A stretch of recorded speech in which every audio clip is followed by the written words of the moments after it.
FM News Talk 97.1. On-demand audio. As I watch them on the news now, I find myself almost agreeing with Newt Gingrich, like, you know what, get a job. Only because, you know, the people who originally started, I think they went home, and now it's just these anarchist stragglers. And this is the problem when when your movement involves sleeping over in the park. You wind up attracting the people who were sleeping over in the park anyway.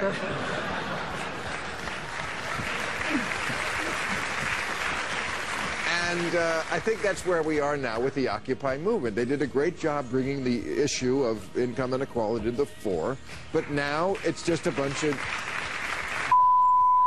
who think throwing a chair through the Starbucks window is going to bring on the revolution.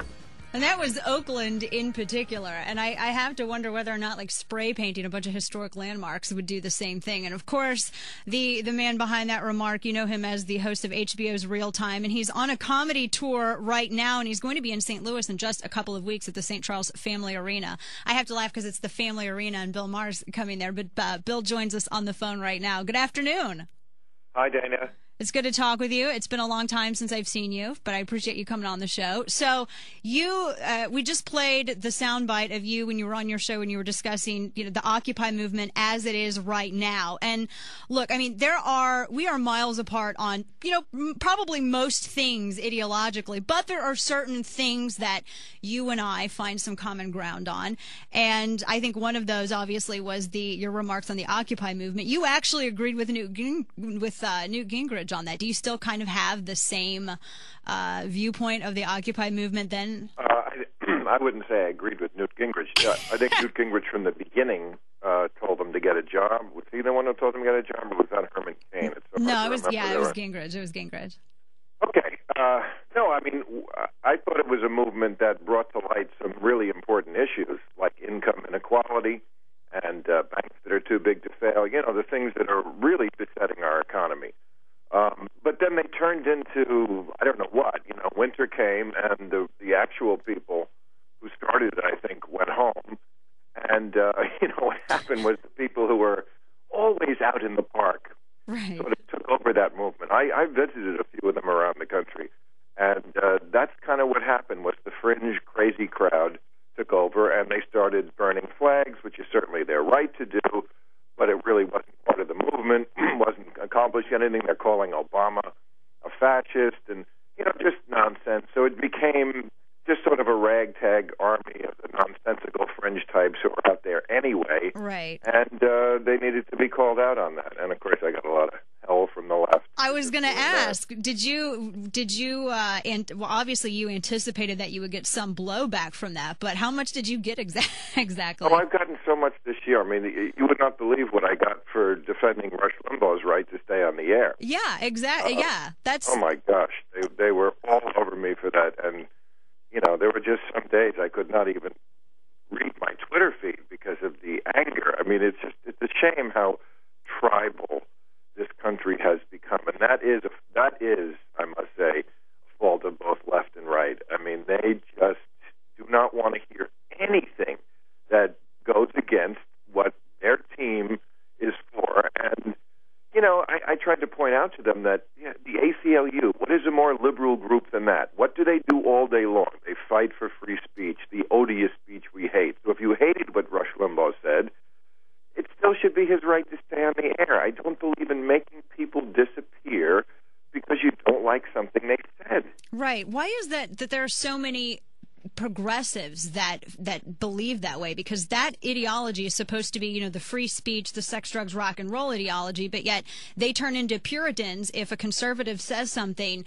with which they disagree. And, like Rush Limbaugh said, a couple of sluts, that's pretty much it. And they freaked out and they wanted it's censorship. They were advocating censorship. I don't get that. Yeah. Why? I don't know. I mean, but that's one reason I'm not a Democrat either, because as I always say, if I was, I'd always be resigning the party. I mean, you know how I feel. I mean, compared to the other side, I think they're far better. But they're not perfect either, and that is one of the things that is most annoying about liberals is political correctness. I mean, I face this all the time. I'm one of the few television hosts.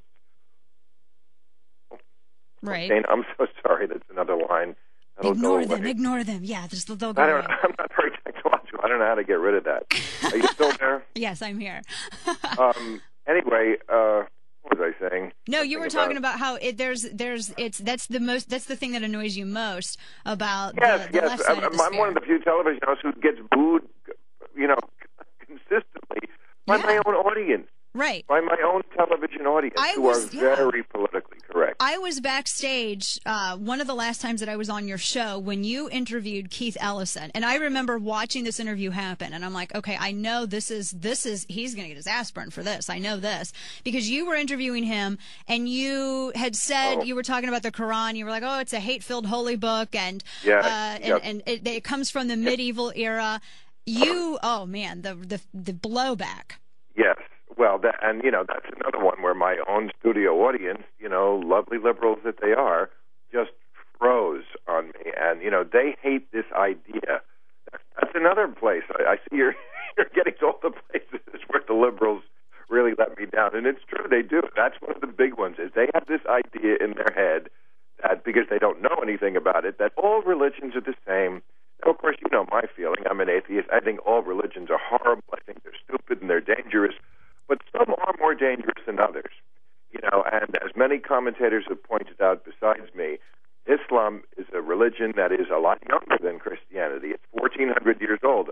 If you remember where Christianity was, it was 1,400 years old. It was in a similar place. Inquisitions.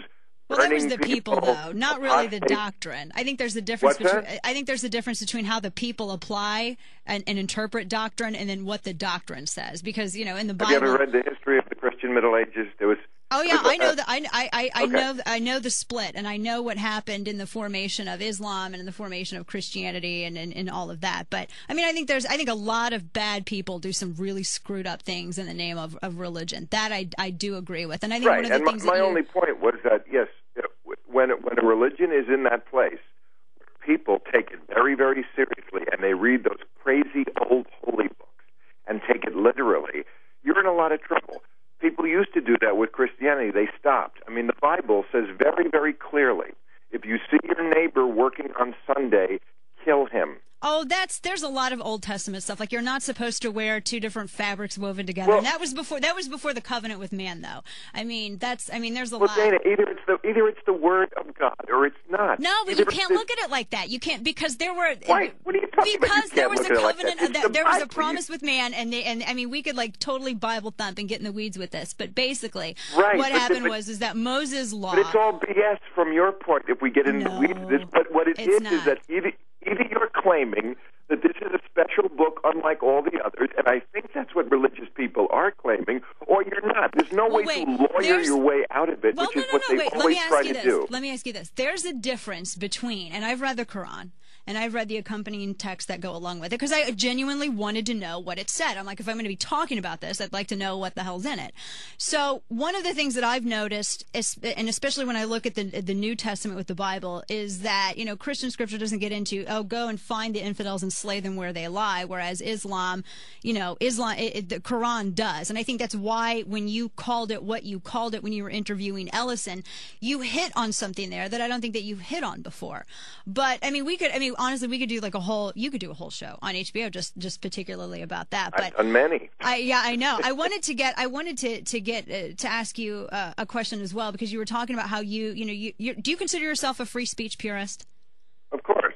As do I. I've never, like when Dave Letterman said what he said about Palin, why I've never dug the language that I hear some folks use about conservative women. And I think you and I on your show have talked about this. I like when you referred to Sarah Palin as the "See You Next Tuesday" or something along those lines. While I've never dug that language, even if it was in jest, which I'm not quite sure what was funny about it, would never want to censor someone for saying that, though.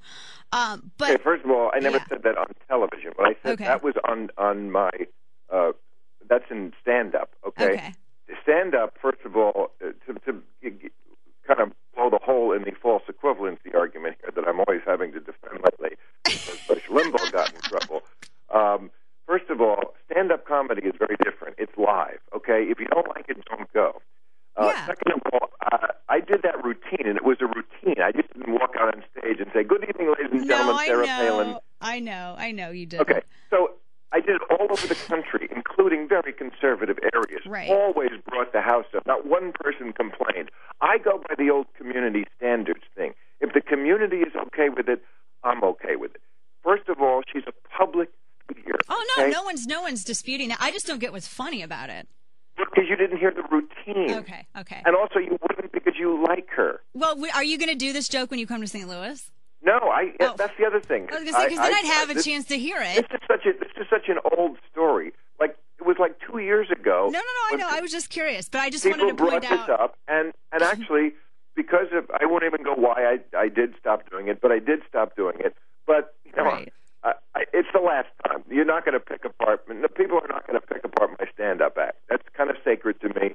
And as I said on my show, yes, am I a potty mouth? Absolutely. That's a lot different than being a misogynist. Right. Well, we may disagree on some aspects of that, but you know, I do understand what you're saying, especially when you talk about, you know, censorship of like the slut gate and all of that stuff.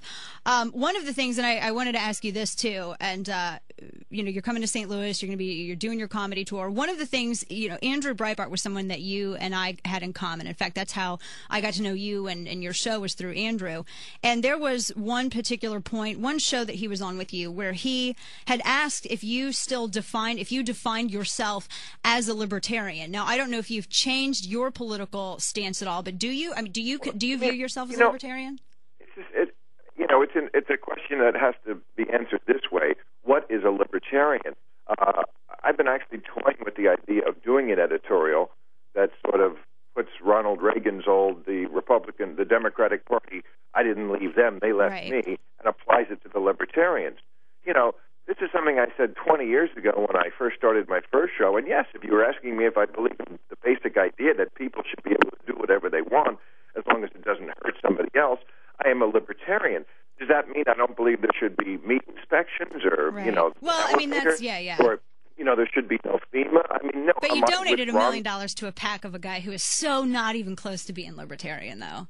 What's that? You donated $1 million to the super PAC of a dude who's like so far from being from that ideal. But I have one last thing because we're up against the break, and I know you. Yeah, I appreciate your time. Another one. I know that you. I was kind of disappointed to hear recently that you referred to what Andrew did as not journalism, and you had said that you thought that he was a racist, of which there's zero proof of that. But I'm curious, when you said that what he did was not journalism, you contributed to the Huffington Post? Can you name a time that the Huffington Post broke a story or exposed corruption which resulted in a new law that Barack Obama even supported? We could talk, you know what? Come back on my show and we'll talk about this. We have to talk about this. Okay, well, I don't have time because I have another interview I have to do right now, as you know, and so I'm not dodging your question. But I think I could make a case that there was racism involved.